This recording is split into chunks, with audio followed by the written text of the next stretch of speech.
これでわかるジョルジュ・ラ・トゥール。17世紀前半に活躍した画家。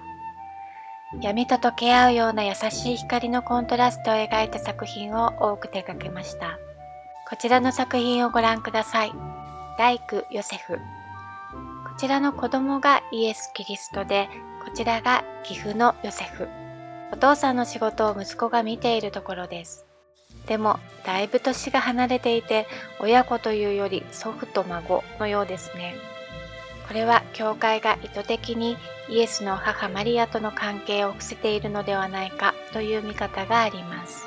他の画家もおじいちゃんのようなヨセフを描いています。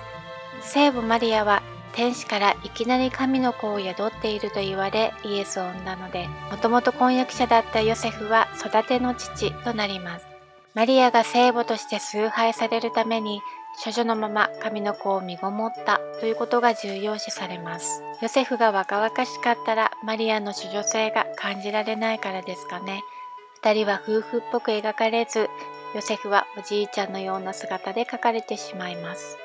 こちらの角材はイエスが後にかけられてしまう十字架を連想させています。ヨセフの悲しげな目は未来を案じてのことでしょうか。イエスの左手が透けていることで彼の神性を表しています。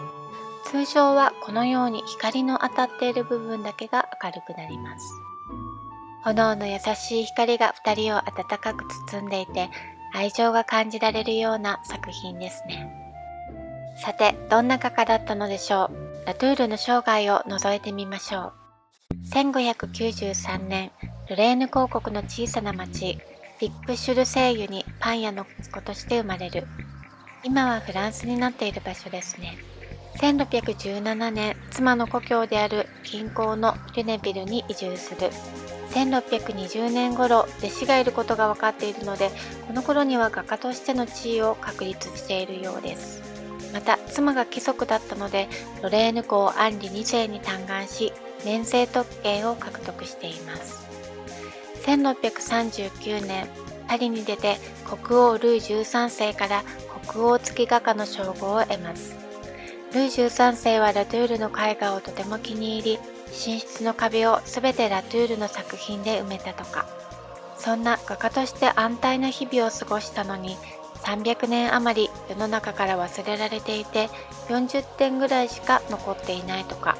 なぜかというと、ロレーヌがこの頃起こっていたカトリックとプロテスタントによる宗教戦争、30年戦争の戦場となり、トゥールがロレーヌに戻っていたため、ほとんどの作品が戦火に消えてったという説もありますし、また、後にルイ14世が王になると、もっと派手な作品が流行し、ラトゥールの静寂の絵は忘れられていったという話もあります。1652年、58歳でこの世を去る。その時はペストが流行っていて、少し前に家族や使用人が一気に亡くなっていることから、ラトゥールが亡くなったのもペストではないかと言われています。こちらの作品をご覧ください。イカサマシ。なんとも怪しげで異様な空気。ここにダイヤのエースのカードがあります。いかにも怪しい。服がテーブルクロスと同系色で手元のコインも隠しやすくしています。女性がサインを出していますね。今そのエースのカードを出しなさいと言っているのでしょうか。おそらくこちらの求人の女性が自由に歩き回りながらこちらのお客さんのカードを確認して何らかのサインを中央の女性に出す。そしてこの女性がサインを送るという仕組み。3人はグルなんですね。こちらのお坊ちゃまがカモです。一人だけ身分が違うのが服装からもわかります。自分のカードしか見ていないので全く周りの動きには気づいていない様子。このお坊ちゃまは聖書に出てくる宝刀息子を描いているとも言われています。どんな話かというと、遺産の分け前を今全部くださいと父に言い、家を飛び出し遊び放題の息子。そして財産を使い果たします。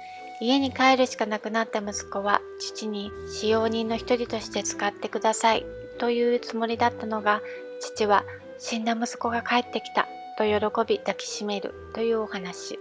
世間知らずで欲深な若者に悪賢い人が近づいてきて失敗するという世の中の構図と、父つまり神の懐の深さを表すお話のようです。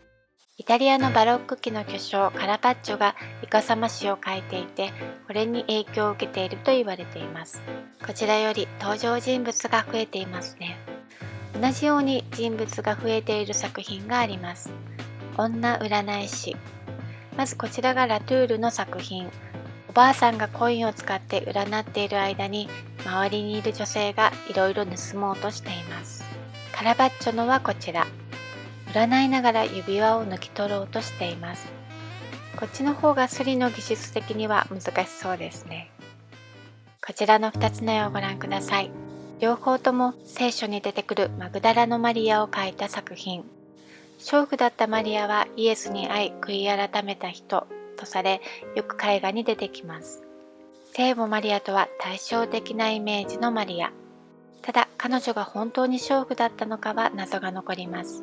マグダラのマリアについてはこちらの動画もよかったらご覧ください。ろうそくの炎を見つめる静かな世界。とても似ていますが、置いてあるものが少し違います。こちらの絵は真珠があります。真珠は愛欲の女神ヴィーナスを連想させることから、娼婦を表現するのに使われています。一方、こちらの作品には聖書、木製の十字架、鞭として使う縄が置かれ、またフランチェスコ回収同士が身につける結び目のある腰縄をしていることから、修行中の身であることを示しています。なので左の絵はまだ躊躇しているのかもしれません。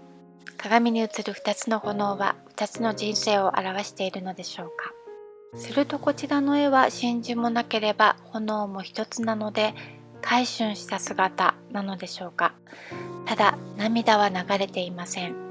この表情からも気持ちは炎のように揺れていて、ひとまず考えることをお休みしているかのようにも見えます。孤独を癒してくれる寄り添うような優しい炎。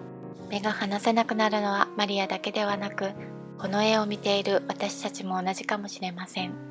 では最後にラトゥールの他の作品を見ながらお別れいたしましょう。ご視聴ありがとうございました。